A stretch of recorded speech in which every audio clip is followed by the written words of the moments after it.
Okay, I want to get back now to another story that kind of surprisingly to me caused a lot of kerfuffle this week, and an issue, in fact, that we had looked at last week because we just thought it was interesting. The issue of smartphones in particular in schools, which is more than it's not about the phone, it's about the social media, it's about the addiction, the dopamine addiction that apps on phones cause, particularly for young people who are at school trying to learn stuff, so they can make a go of it in the world and the people who are trying to teach them. And what we found during the week before last, or last week, what we found was a lot of schools are, in effect, implementing cell phone bans, and they seem to be doing good things. And for that, our coverage, we talked to Leanne, Otene, the president of the New Zealand Principals Federation. Now, we have, since the announcements by Labour, the left has lost its stuff and thought this is like, I don't know, dropping a nuclear bomb in every playground, and there's all this stuff about vaping, and we've had the principals of colleges crying and being horribly political. So I thought we'd just go back to Leanne Otene from the New Zealand Principals Federation, because she seemed a perfectly reasonable person when we spoke to her last time, and see what her response is to all this. Leanne, lovely to have you with us again. Oh, thank you. It's lovely to be back on your show. Look, I agree with you totally. This is a surprise to see this in mainstream media and getting the coverage it's getting, because, quite frankly, it's distracting from much bigger issues that we've got at hand. Yeah. Look, it struck me, National have basically said, look, we're not going to spend any money on this. It's really just an indication that makes it easier for schools if we've got a written policy somewhere, easier for schools to implement this. You can have dispensation for kids who need phones. They can have them back after school and before school. It seemed to be basically what we had talked about the week before, just, putting a little bit of, this is a policy on it. Yeah, look, like I said last time, schools are telling us that they've got this in hand. Yeah. This is not really the policy that they should be focusing on. We should be looking at... Well, they're not. I don't think the Nats were. I think suddenly it gets criticised because maybe there are some people, I hate to say it, Leanne, who are more interested in politics than pupils. Well, absolutely. I'd agree with that. This is a common sense issue, and, we are self-governing schools in New Zealand, and we've been dealing with this issue for quite some time, and we've got, and boards and principals and schools have really consulted widely on this and come to a conclusion that, every school can make a decision how they deal with it. So in some ways that national policy is reflective or following what's happening anyway.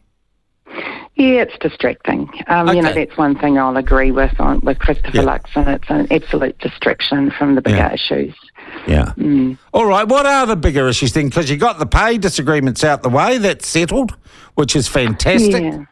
So what's next for schools? What is the issue on a campaign trail? What is the issue that the Principals Federation would like to see major political parties addressing or getting stuck into?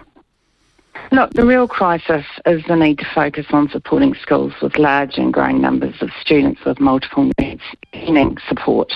We're well underfunded for this. We don't have the necessary supports, the necessary staff to deal with it, and that is the reason why, the data coming out is showing that we're not, our reading and writing and maths data, it is because we don't have enough supports in our schools to be able to deal with it. So what we called, and I don't know if this is the politically correct term or not now, Leanne, so special needs kids.